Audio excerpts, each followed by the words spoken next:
No, the reality is we have to balance what is becoming a strengthening conference schedule. I mean, suddenly Nebraska showing up is going to make the degree of difficulty for all Big Ten teams tougher. We need to balance our conference schedule and what's happening there, 8 games versus 9 games, which is a whole other issue we could be talking about, and how you play and who you play in those non-conference games. So I get it. We don't want to put our teams and our coaches in a position where every week they're playing a top 25 team and putting themselves at risk as it relates to the impact that has on the program.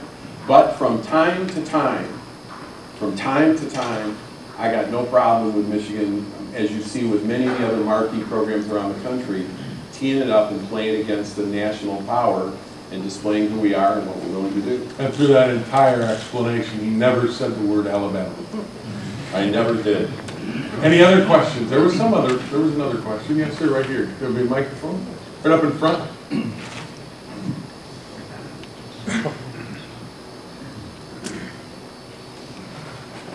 I'd be interested in your thoughts on at least what we're hearing about the academic standards being increased, and I'm wondering whether that is, in your mind, going to hurt us competitively and how we stack up against the Big Ten schools.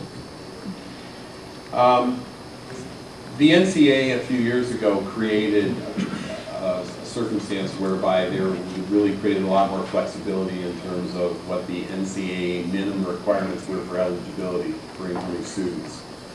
Michigan has never followed that as our requirement. Michigan has always taken the position, and I think the correct position, that we should recruit athletes here who have the capability of competing in the classroom and graduating from here. That's a Michigan value that is not shared by a lot of other schools, and it's a value that's not embraced by a lot of student athletes that are out there in the recruiting world today.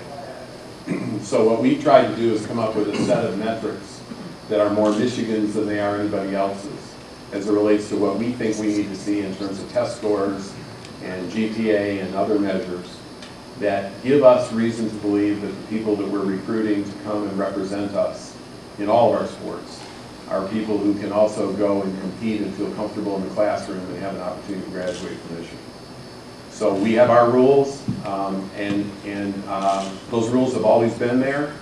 I think maybe in times past we've gotten to the point where we've made exceptions, and in some cases we maybe have gotten to the point where there are more exceptions than the rule. I think we're rededicating ourselves to the fact that those standards are important, and that we want to make sure we're recruiting student athletes here who can graduate from Michigan. So we're going to hold ourselves to that value. I think it's an important principle of what we're all about. Yes, sir, over in the far stage right.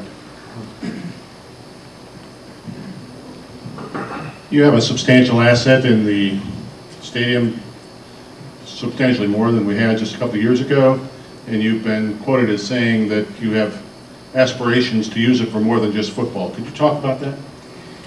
Yes, as you see when you go over there, today is one of the ways we use it besides for football. There are opportunities for us to take these spaces, the one you're sitting in, and certainly where you're going to enjoy food and tours later on. You'll see there are a lot of spaces that afford themselves great flexibility for corporate meetings, for, I'm just waiting for the first wedding to occur. I'm seeing the ceremony down on the Block M on the 50-yard line. I'm seeing the procession leave up the tunnel. I'm seeing a wedding reception up in the club area, and I'm seeing a big price tag. But I don't think you build all these spaces to use them 7 or 8 days a year. I think you build these spaces and you try to come up with ways to leverage them, make people happy, provide opportunities, and generate some revenue. I do want to talk about the Big Chill. I was going to say, let's not forget the Big Chill at the Big House, which is a hockey game right next door. Yeah, we're going to play a hockey game here. It's costing us $1 million roughly to build an ice rink in the middle of the football field. It'll go from the 20-yard line to the 20-yard line. And so just kind of envision that when you go over there in a little while. And we put these tickets on sale with the idea being that we wanted to create the largest crowd to ever witness a hockey game in the history of hockey. The previous record was held by that East Lansing school, something around 74,000. The risk that we took is, oh, this is going to be horrible if we spend $1 million because you got to commit. and then we put the tickets on sale, and heaven forbid we don't get to the record. We will never hear the end of that from the green and white folks up in Lansing.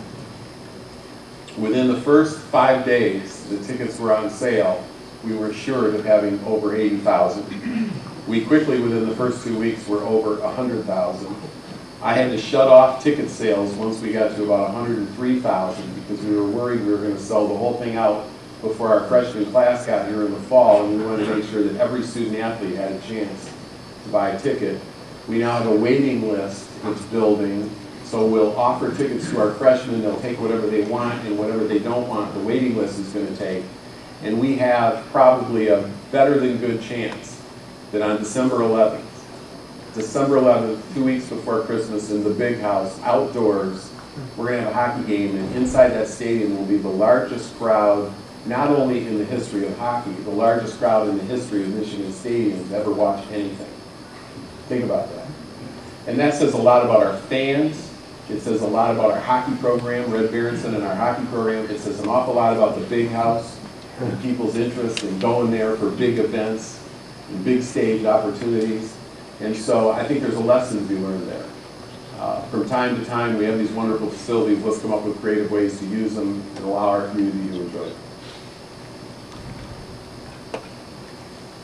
Dave, can you comment on any night games in the big house? Yeah, one of the first things I did, Maura, you mad at me about this one too? No, yeah, he's doing this. I went back and looked, and since the first night game that Michigan played in was in 1944, interestingly enough against Marquette. And since 1944, we have played in 33 night games, primetime night games. And in every case, we've been on the road. We travel in, we sit around in somebody else's city for a day. We go out and play in front of a raucous, high intensity crowd, prime time television, national television, and we're always wearing our visiting jerseys, and we're the ones who are flying home at 3:30 in the morning after the game. And I looked at that whole thing and said, since 1944, 33 times we've been the guys that have had to go do that and play in front of these incredibly intense partisan crowds on prime time. Why don't we do that to somebody else? And I couldn't think of a better pick than Notre Dame. So I went down, within my first 2 weeks, I met with Delaney, our commissioner. I met with Mary Sue Coleman. I met with our Department of Public Safety leaders. I met with our Executive Vice President of Student Affairs. I met with the network people. I went down and met with the athletic director at Notre Dame, and we put this whole thing together. And on September 10th, 2011, we'll play the first night game in the history of Michigan Stadium after 131 years of football. We're going to be under the lights. It's going to be an electric atmosphere. It'll be on national television. We'll likely have game day here. We'll likely be celebrating Desmond Howard's induction into the Hall of Fame on that night, which will be a spectacular thing in light of the fact that the catch occurred against Notre Dame. We might bring Elvis Grbac back and recreate the catch as part of that. There is a terrific opportunity for us to really celebrate what we have and do it in a way that showcase the nation. So it's our first night game. We'll see how it goes. If it goes well,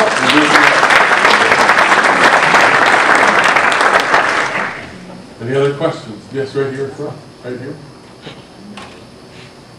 I think within the past couple of years, Dave, you came to the Detroit Economic Club and spoke about the Michigan turnaround plan.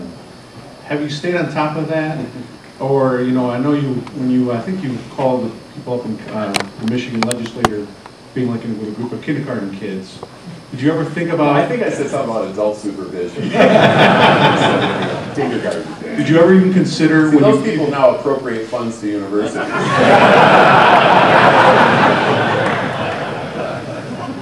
He's a pragmatist, if anything. Did you even consider at that time, running for the governor for the state of Michigan? Yeah, I did. I absolutely did. And as I said earlier, it was always my thought in the last third of my career that I would figure out something to do that I felt was meaningful.